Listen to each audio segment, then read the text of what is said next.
Jaime é cofundador e CEO da entidade Projeto Educa Saúde Emocional, especialista no impacto de tecnologia nas relações humanas, escreveu documentos importantes sobre o futuro do movimento espírita. Escritor e palestrante, já realizou palestras no Brasil e no exterior sobre temas relacionados à educação emocional e espiritualidade. É membro do Grupo Espírita Casa do Caminho, que fica aqui no bairro da Vila Mariana, aqui em São Paulo. Autor de diversos livros, como eu já trouxe aqui para nós, né? E frisando mais uma vez, né? Eu tenho esse lançamento, Espiritismo. Comece por aqui, tá? Então agora a gente passa a palavra para ele, que vai nos trazer o tema abordado dessa noite.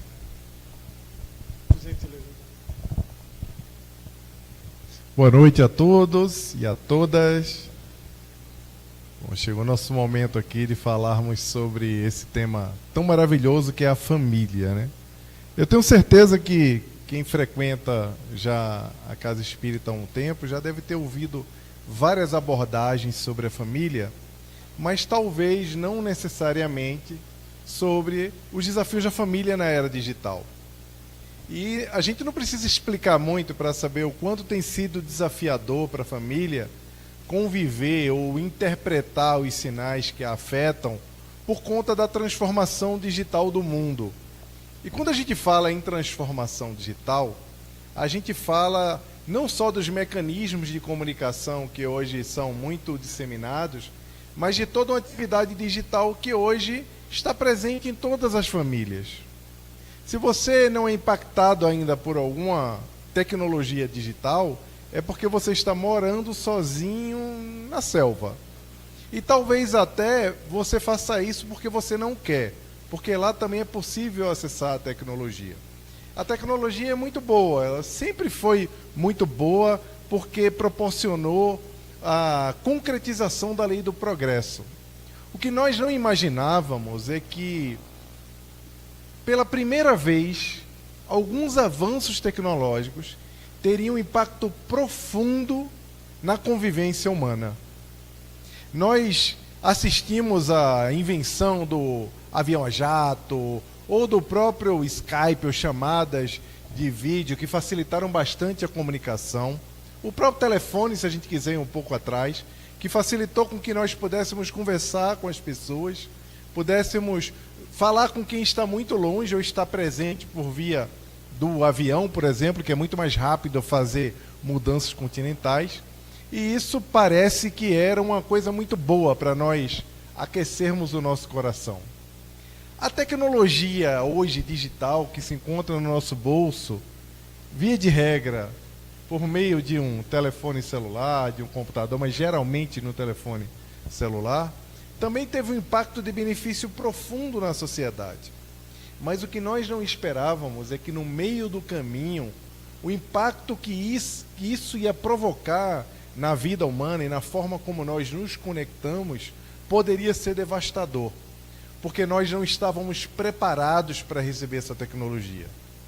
Para quem já leu um livro chamado Por que Nós Dormimos, já descobriu que quando nós inventamos a energia elétrica, nossa expectativa de vida, que hoje é muito maior, também foi comprometida, porque na teoria nós deveríamos estar todos aqui dormindo. Sabe quando a gente olha as galinhas, as aves, que elas vão se recolhendo ali no final da tarde? A nossa perspectiva humana, ou a nossa animalidade também anseia que com a diminuição com a produção da melatonina, nós consigamos, assim que o sol se põe, começar o nosso processo de dormida, descansar, repousar, para o corpo poder se recuperar.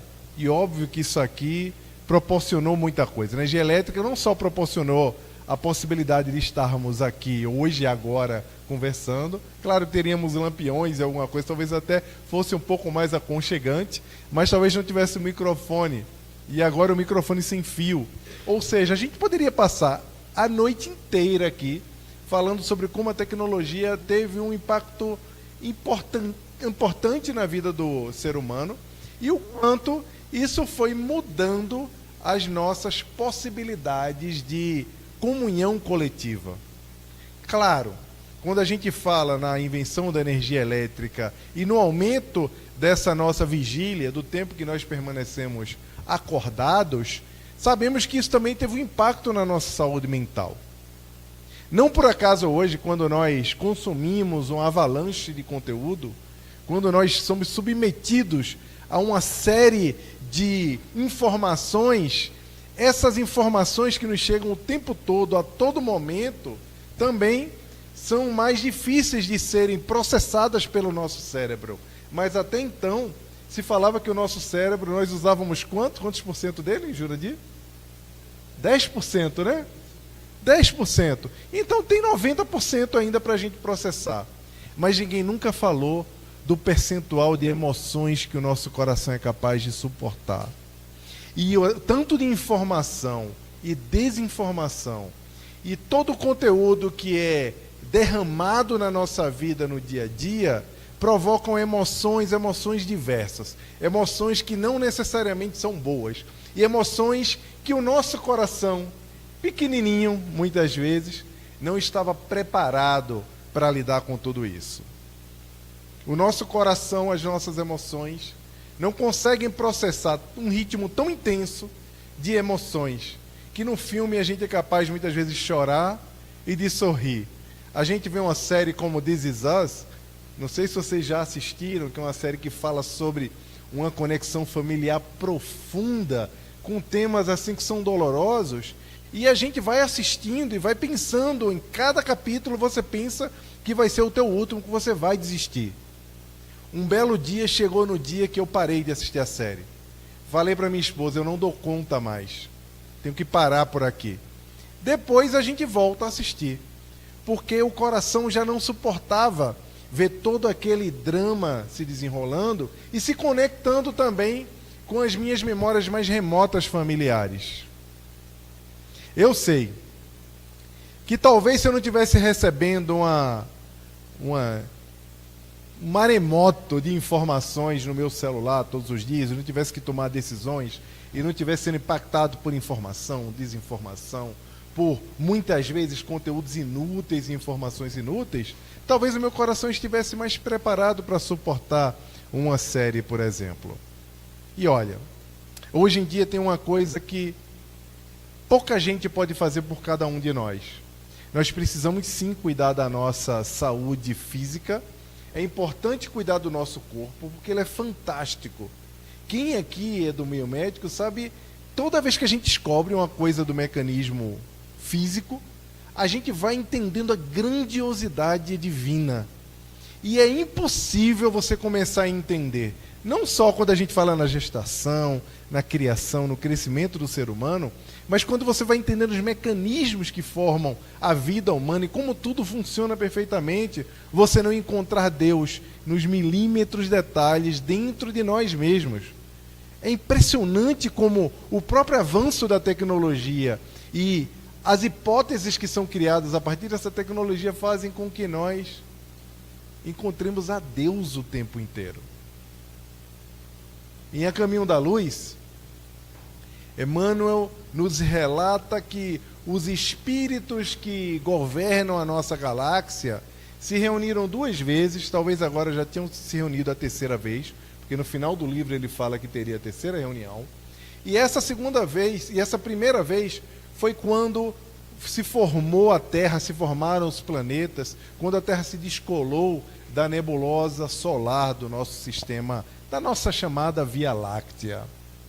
E olha que naquele momento, quando os espíritos co-criadores, como diz em Evolução em 2 Mundos, André Luiz, explicando que todos nós somos também co-criadores, e depois nós falaremos um pouco sobre isso, mas esses co-criadores em plano maior, como André Luiz fala logo no início do seu livro Evolução em 2 Mundos, um livro bem complexo, por sinal, um livro que revela um tamanho de André Luiz que a gente não vinha acostumado a ver em toda a série, porque ele, como eu explico lá na série que eu fiz com a Rede Amigo Espírita e com a Federação Espírita Pernambucana, sobre os obreiros da vida eterna, André Luiz muitas vezes se coloca num lugar pequeno para poder nós nos espelharmos como ele, parece um curioso. Sabe aquele amigo curioso, vocês têm que perguntar tudo? e que tem hora que você se esconde dele para ele não perguntar, não é? André Luiz se comporta dessa forma na série André Luiz. E quando chega a Evolução em 2 Mundos, ele bate assim na gente e fala, olha aqui. Ele revela a grandiosidade daquele espírito que se faz menor para poder nós não nos sentirmos intimidados em compreender a grandeza da vida espiritual. E quando esses espíritos se reuniram, como é relatado em A Caminho da Luz, Jesus, com os outros espíritos que governam toda essa galáxia, ordenaram com que todos os astros e todas as estruturas intergalácticas se aliassem às estrelas, o Sol, a construção da gravidade, a projeção da vida, colocar os elementos que germinariam nas vidas nesses planetas, e todos obedeceram. Os astros obedeceram, o mar obedeceu, a gravidade, as forças cósmicas obedeceram aos co-criadores em plano maior, o chamado verbo do Evangelho de João, quando se fala no primeiro capítulo do Evangelho de João, ele explicando como o mundo foi criado, quando o verbo, enfim, se tornou carne, ele fazendo uma alusão a quando o verbo de Deus, que fez com que a vida se transformasse, que a vida surgisse como nós a conhecemos. Eles ordenaram que as coisas todas ficassem em um alinhamento e todas elas obedeceram. Me parece que da criação divina, as únicas criaturas que não obedecem tanto a Deus somos nós. Os desobedientes, os astros, as estrelas, o sol, as grandes forças da natureza, todas são obedientes. Mas o ser humano, não. E aí me chama muita atenção, porque antes de falar de família, e até de falar da evolução digital, é importante sempre a gente dar um passo para trás, e a gente tem que dar esse passo para trás todos os dias. Quando acorda e quando vai dormir. Quando acorda e na hora que vai se recolher. Mas também há quem diga que nós devemos estar em sintonia constante 24/7, que é lembrar de que nós somos filhos de Deus, que existe um Deus que olha por nós, que está ao nosso lado, de quem nós somos herdeiros.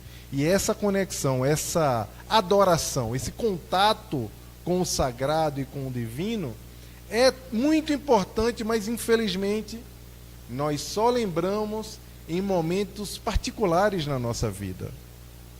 E essa lembrança geralmente é quando está tudo muito ruim e difícil. Dificilmente, quando as coisas estão grandiosas e acontecendo na nossa vida, nós entramos em conexão profunda com o Criador, a não ser para agradecer com o peito estufado de ego e dizer: obrigado, Senhor, por eu ter merecido tudo isso que você me dá. Então, até no momento da alegria, da felicidade, que as coisas estão funcionando, você se conecta com Deus, de alguma maneira exaltando a tua grandiosidade pela tua alegria. Mas quando você está sozinho, na penúria, no teu pior momento, naquele momento que só o teu travesseiro sabe as palavras que você está balbuciando, talvez tentando encontrar um sinal de que Deus ali está presente, só o teu travesseiro é capaz de testemunhar a tua dor. Muitas vezes você se sente sozinho, acha que não tem ninguém te ouvindo, acha que Deus não está ali, e algumas vezes até se sente indigno de que Ele esteja ali do teu lado. Mas Ele está. Ele está mais perto nesses momentos da angústia do que nos momentos da alegria, mas não é porque Ele não quer. É porque nesse momento nós nos conectamos de uma forma mais profunda com Ele. Porque nós nos despojamos do nosso orgulho, do nosso ego, nos colocamos no nosso lugar e passamos a obedecer. Se Deus aparecesse naquele momento e dissesse: faça isso, você faria. Alinhe-se aos astros, você se alinharia. A divindade precisa ser lembrada e precisa ser convidada para fazer parte da nossa vida durante todo o dia e toda a semana. O grande problema é que dificilmente nós convidamos Jesus para estar na nossa casa, apesar de fazermos o evangelho no lar.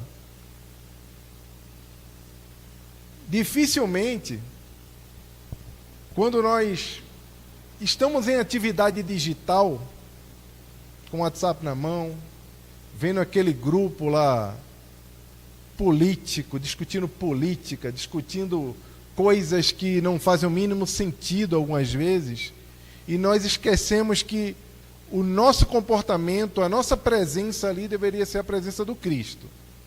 A presença de quem tem a sanidade mental para poder se comportar a partir de uma conexão com o sagrado, uma conexão permanente. Não é fácil. Quem tem grupo de WhatsApp familiar aí sabe o que eu estou falando. Às vezes você olha e fala, eu vou comentar. Mas aí você não comenta, e depois quando você vê, você está comentando que você nem notou. E aí o caos está instalado. O problema é que, muitas vezes, nós nos desconectamos porque não estamos alinhados com essa vontade divina de que nós deveríamos estar permanentemente em sintonia. Porque a natureza está permanentemente em sintonia com Deus. E nós somos os únicos que parece que esquecemos dessa sintonia permanente. Eu estou falando isso porque ninguém pode cuidar da nossa saúde espiritual e da nossa saúde mental. Cuidar para se nutrir dos melhores conteúdos, das melhores leituras, das melhores experiências, só cada um de nós podemos fazer isso. E antes da gente pensar em como nós vamos lidar com a nossa família na era digital, é preciso que a gente entenda como a gente lida conosco mesmo na era digital. Porque, por incrível que pareça, hoje em dia a espiritualidade do mal já tem usado de uma forma muito eficaz os gatilhos mentais e emocionais por meio da atividade digital, porque pela primeira vez as falanges organizadas dos espíritos das trevas têm uma capacidade também de fazer o mal numa proporção como nunca antes. Disseminar a discórdia, a divisão, a incerteza, as máscaras dos falsos profetas, as máscaras de uma polarização de ideias, as máscaras daqueles que desafiam o cristianismo que existe dentro de nós, por meio das nossas dores mais profundas e dos nossos ressentimentos.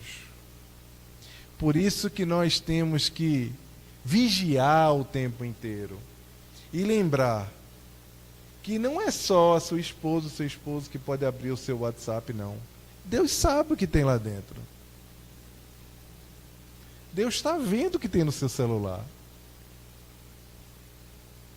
Não precisa chegar lá do outro lado e entregar a senha para Deus.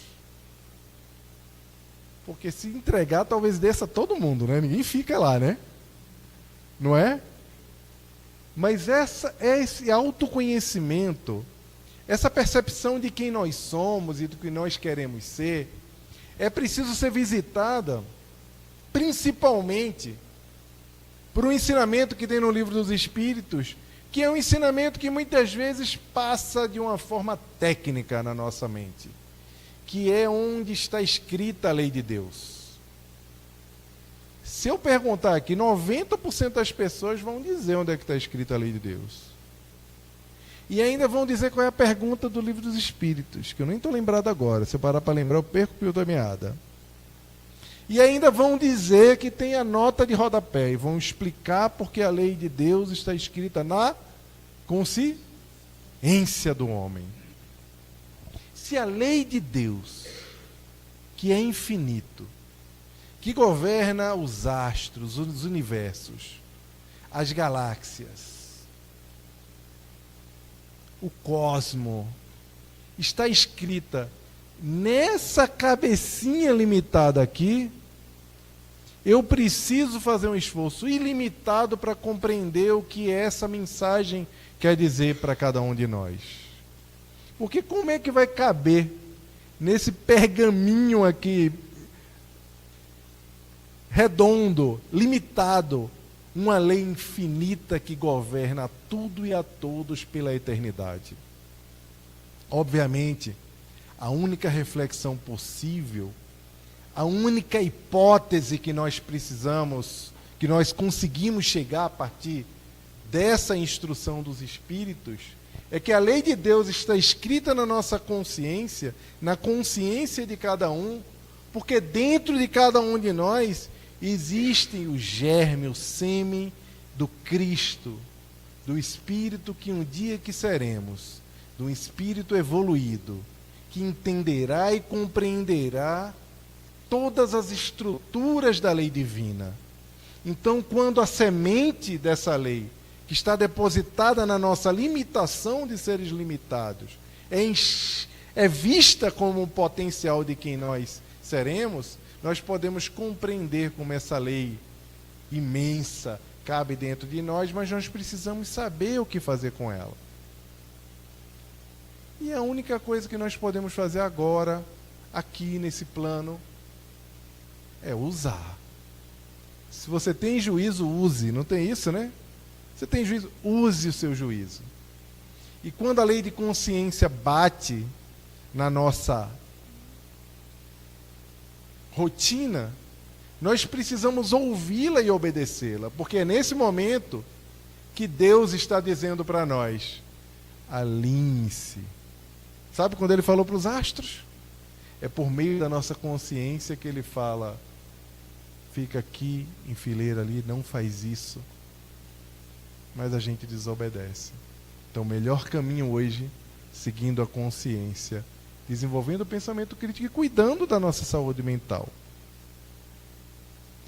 E aí, óbvio, como nós vimos na mensagem que foi lida aqui agora no início, nós estamos sempre caminhando nessa trilha da evolução, cercados pela ignorância e pela fraqueza. Nós estamos numa tensão constante entre os mecanismos espirituais poderosos que nos protegem e os tantos outros que nos impulsionam a fazer o mal. Tem gente que fala assim: nossa, depois que eu me tornei espírita, depois que eu comecei a fazer o bem, depois que eu comecei a fazer as coisas corretas, parece que as provações aumentam mais ainda. Parece que as coisas às vezes parecem mais difíceis, parece que Deus não está te olhando. É que vamos combinar uma coisa? Para a espiritualidade negativa, qual o objetivo de derrubar ou colocar energia em pessoas que já foram para um caminho que não é um caminho tão bacana? É óbvio que a energia vai estar toda concentrada naqueles que estão buscando o caminho da retidão. André Luiz fala isso também no Mundo Maior, explicando porque muitas vezes a gente não entende porque está sofrendo e fazendo o maior esforço possível para que a nossa vida seja uma boa vida. E na nossa estrutura familiar, quando nós somos casados e acordamos pela manhã, e ao invés de dar bom dia para o nosso cônjuge, a primeira coisa que a gente faz é entrar no WhatsApp e dar bom dia no grupo, e a gente acha que está cultivando a nossa relação amorosa. Às vezes você está lá, olha e fala: nossa, já estou conversando, já estou trabalhando, já estou na internet, já estou aqui, primeiro eu falo com o WhatsApp para depois falar com a minha esposa.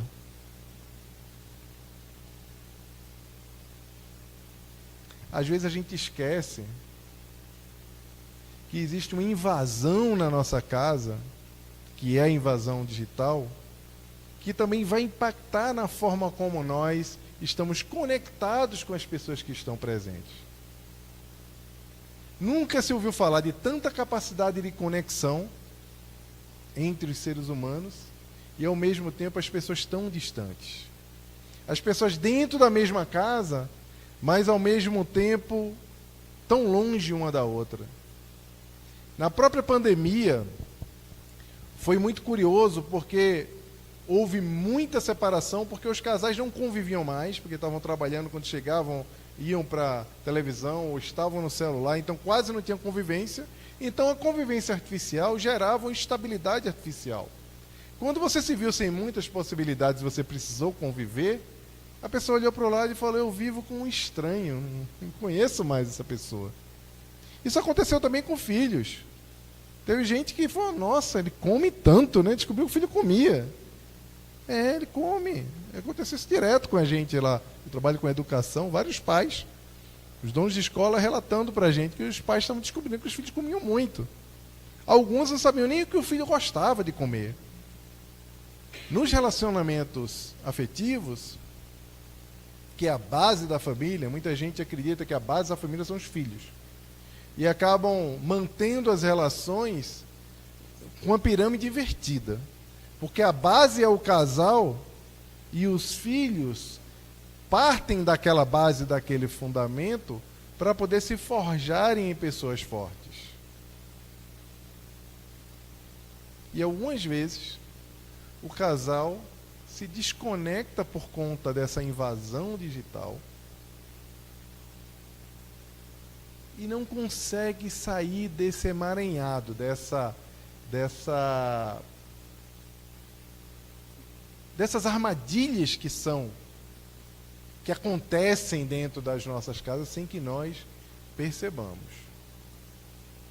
Mas, obviamente, isso vem acontecendo também com os idosos, com as pessoas em profunda solidão, que por causa disso penetram ali naquela realidade digital de uma forma como único recurso, e uma vez lá dentro não conseguem sair porque são fisgados pelos mecanismos de vício que ali existem.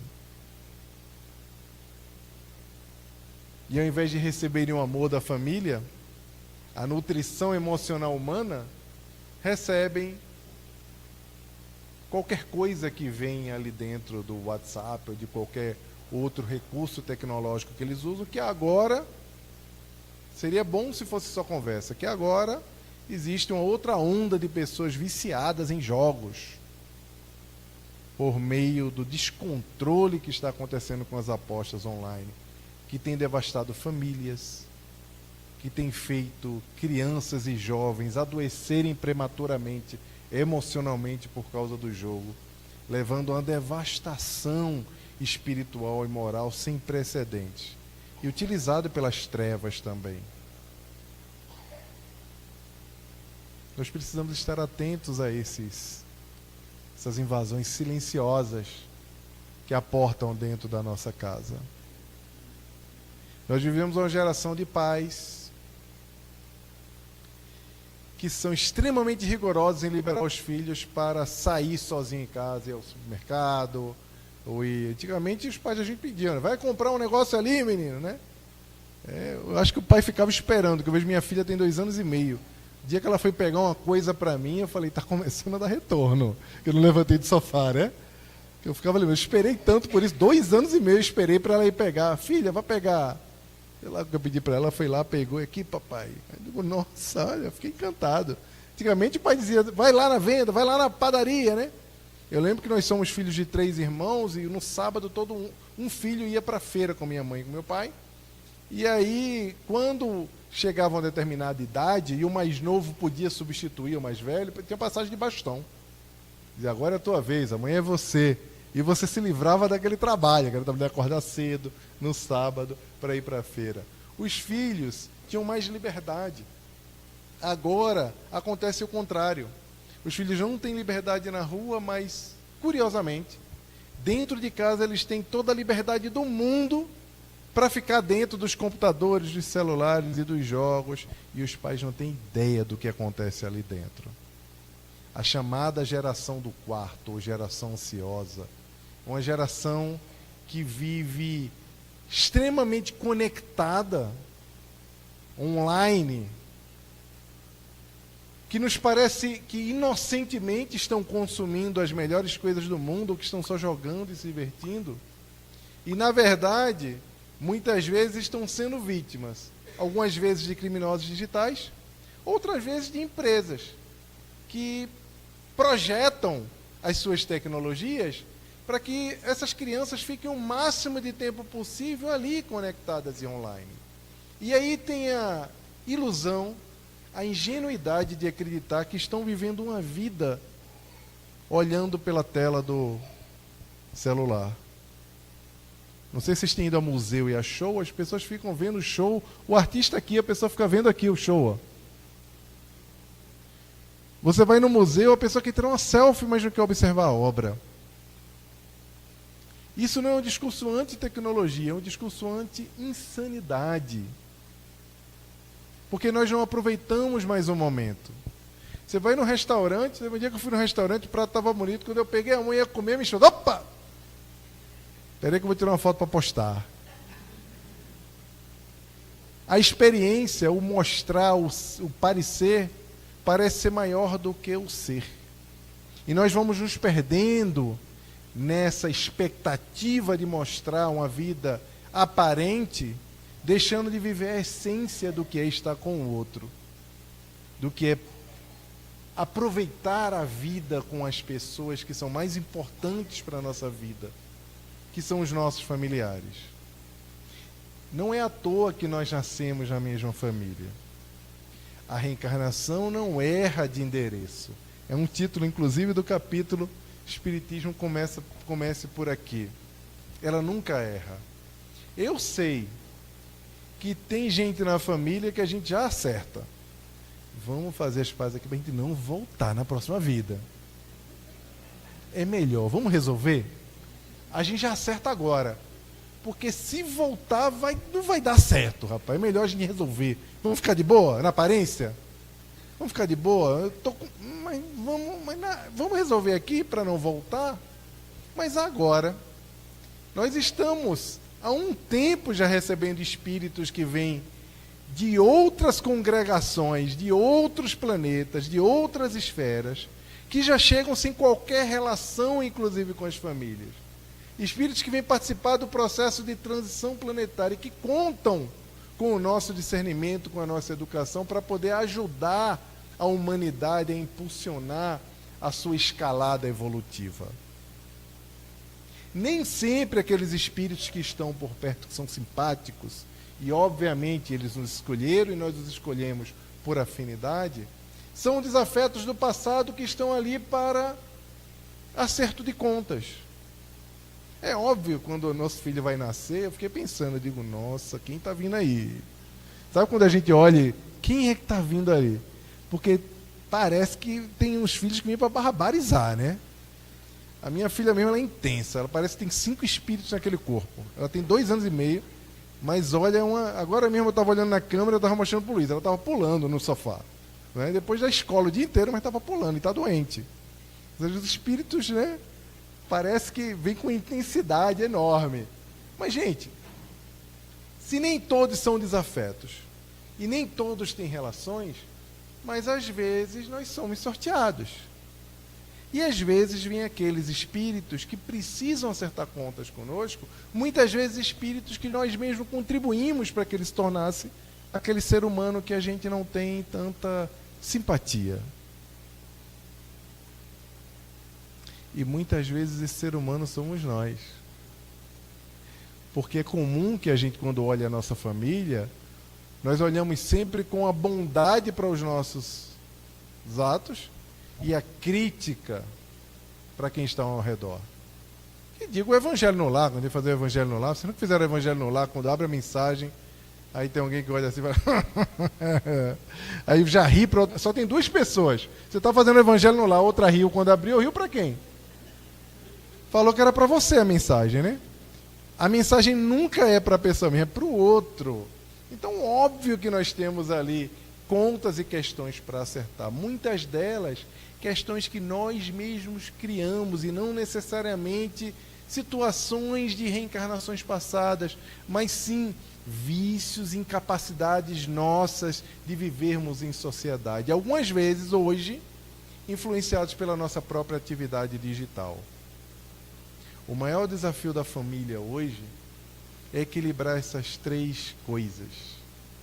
O autoequilíbrio nosso individual, para sermos instrumentos do Cristo, instrumentos da paz, do equilíbrio dentro da nossa casa e nas nossas atividades coletivas no mundo digital.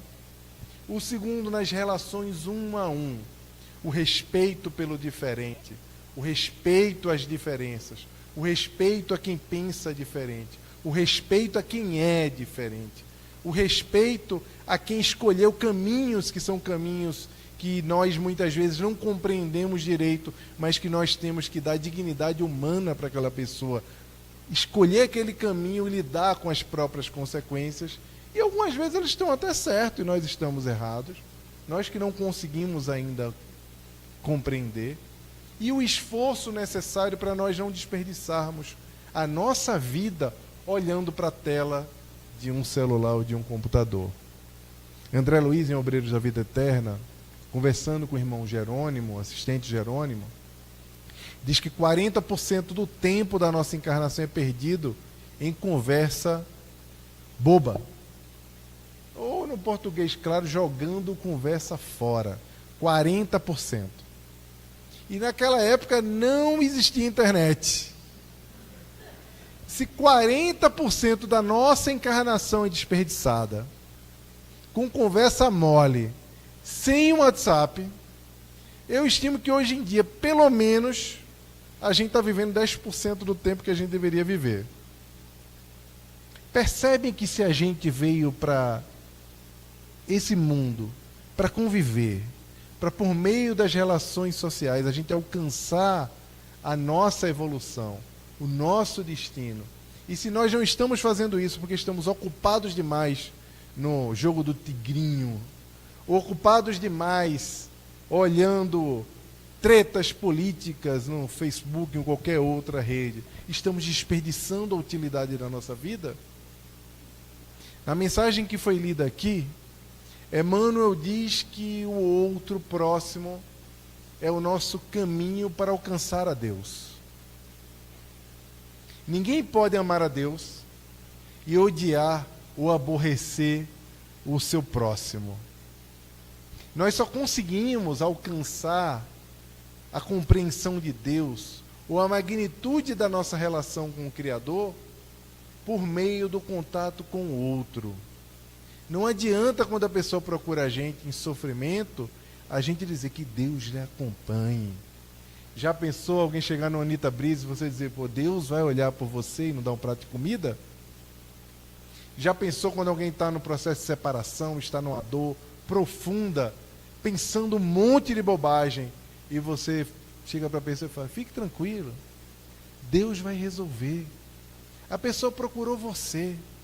É por meio do outro ser humano que nós alcançamos o socorro devido que vem da divindade para a nossa vida.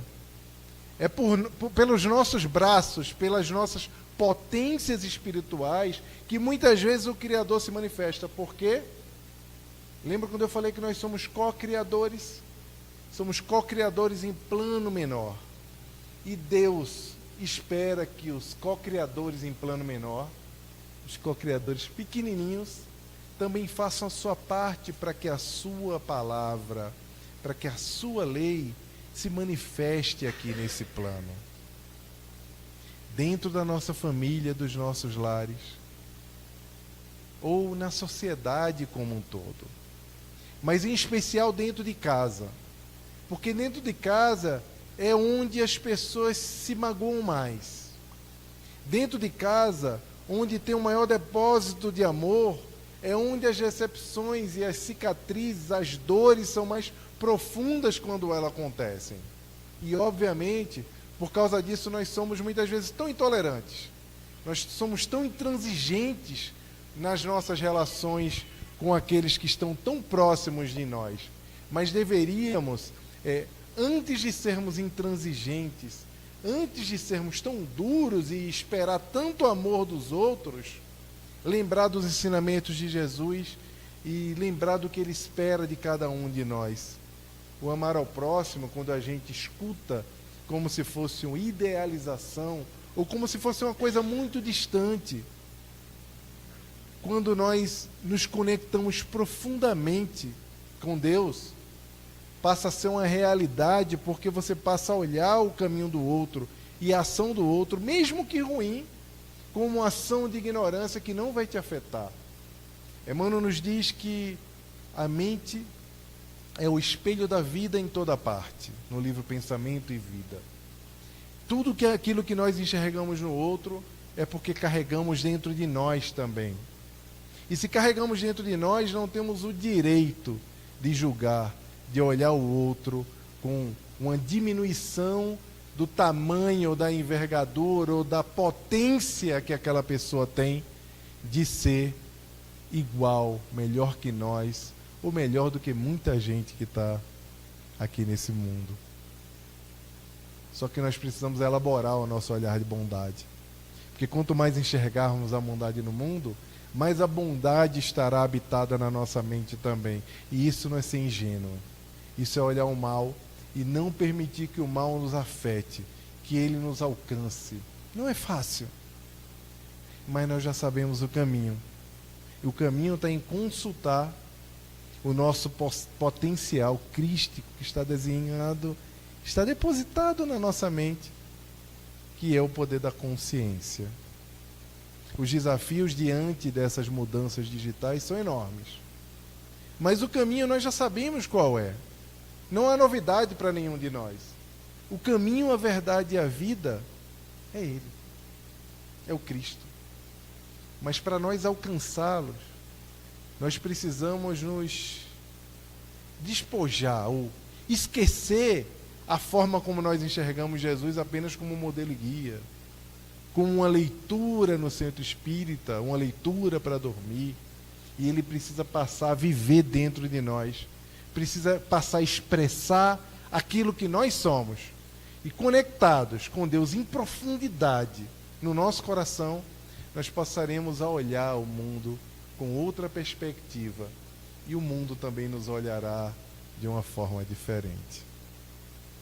Que Jesus nos abençoe a todos.